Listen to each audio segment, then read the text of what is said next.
আসসালামু আলাইকুম ফ্রেন্ডস। আজকে বৃষ্টির মুহূর্তটা কী যে দারুণ লাগছিল। খুব ভিজাভিজি করেছি, কিন্তু ফোন ধরার কেউ ছিল না, তাই আর ক্যামেরা করতে পারলাম না, ভিডিও করতে পারিনি। তো এখন আমি চলে এসেছি, আমার ভাইকে খুঁজে এসেছি। যেহেতু আজকে প্রচুর জোয়ার হচ্ছে, তো আমাদের ফিশারি চাষ মানে ফিশারি চাষ নয়, ওই ঘেরিগুলোতে জমিগুলোতে মানে জোয়ারের পানি ঢুকিয়ে মাছ চাষ করা হয় আর কি। কম বেশি বাড়িতে খাওয়া হয়, বিক্রিও হয় কম বেশি, যাই হোক ওই রকম করে। এখন আর বিক্রি হয় না।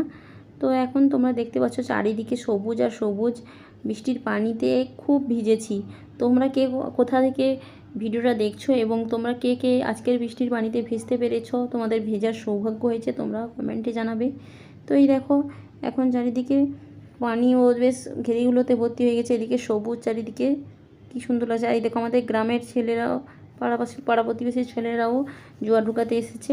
তো আমার মেজো ভাইয়ের স্কুল যাওয়ার টাইম হয়ে গেছে, এতক্ষণ কেন বাড়ি ফিরলো না, এই জন্য খুঁজে এলাম। তো তোমরা দেখতে পাচ্ছ এই জায়গাগুলো, এই সব জায়গাতে ছোটো থেকে বড় হয়েছি, গরু ছাগল চড়তাম, সেই সঙ্গে পড়াশোনা করতাম।